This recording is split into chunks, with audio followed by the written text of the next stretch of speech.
মেয়েদের জীবনটা আসলেই অদ্ভুত। সকাল থেকে রাত পর্যন্ত শুধু কাজ আর কাজ। রান্না, সংসার, বাচ্চা সবকিছু সামলাতে সামলাতে নিজের জন্য আর সময়ই থাকে না।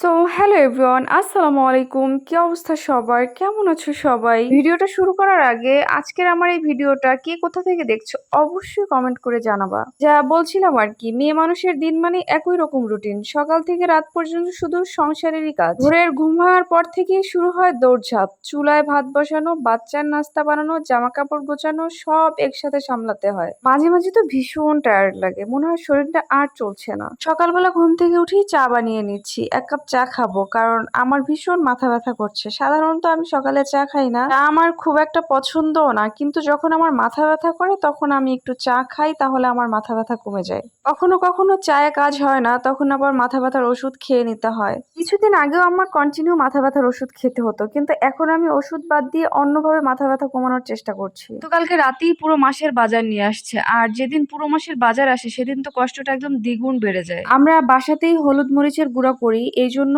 গতকালকে বাজার থেকে বেশি করে হলুদ নিয়ে আসছে, মরিচ নিয়ে আসছে, ওইগুলা ধুয়েই সকাল সকাল রোদে দিয়েছি শুকা দেওয়ার জন্য। সকালবেলা ঘুম থেকে উঠিয়ে দেখি আবহাওয়া বেশ ভালো, তা আম্মু কি করছে, সবকিছু ছাদে নিয়ে আসছে শুকা দেওয়ার জন্য। হলুদ, মরিচ, কালো জিরা, জিরা সবকিছু নিয়ে আসছে ছাদে শুকা দেওয়ার জন্য। এই যে দেখেন আবহাওয়াটা কি সুন্দর, কত সুন্দর রোদ, কিন্তু একটু পরেই আবহাওয়া খারাপ হয়ে যাবে। আজকে আমি আর আমার আম্মু সকাল থেকে বিকাল পর্যন্ত কয়েকবার ছাদে আপ ডাউন করেছি। সবকিছু মেলে দিয়ে নিচে চলে যায়, বৃষ্টি শুরু হয়, আবার আসি ছাদে, এরকম আজকে কয়েকবার আপ ডাউন করা হয়েছে। গত মাসেও এরকমটা হয়েছিল, গত মাসেও যখন বাজার নিয়ে আসছে এরকম বৃষ্টি আর বৃষ্টি। আর এই সিজনটা আসলেই এমন, এই বৃষ্টি এই রোদ। দিন আগেই আম্মুকে দিয়ে আনারস আনিয়েছিলাম জীবনের গল্প পেজে, আমি একটা রেসিপি দেখেছি ওই রেসিপিটা করার জন্য, কিন্তু আসলে একটা রেসিপি করতেও তো একটা সময় দরকার। ছোট একটা বাচ্চা আছে, সময় পাচ্ছিলাম না। এখন বাজে দুপুর প্রায় 12টা, আম্মু রান্না করতে গিয়েছে আর আমার ছোট বাচ্চা সে ঘুমিয়ে গেছে। ও একটু বেশি সময় ঘুমালে আমি একসাথে অনেক কাজ করে নিতে পারি, কিন্তু ওর ঘুম খুবই কম। দিনের বেলা ঘুমালে 10 মিনিট 15 মিনিট, এর বেশি ঘুমায় না। রাতের বেলাও এরকম আধা ঘন্টা 1 ঘন্টা পর পর ও ঘুম থেকে উঠে যায়। জানি না এটা কোনো সমস্যা কিনা, কেউ জানলে একটু জানাবেন। আপনাদের সাথে কথা বলতে বলতে কিন্তু আমার আনারস কাটা কমপ্লিট হয়ে গিয়েছে, আর আনারসটা আসলে মজা ছিল, অনেক বেশি রসালো ছিল।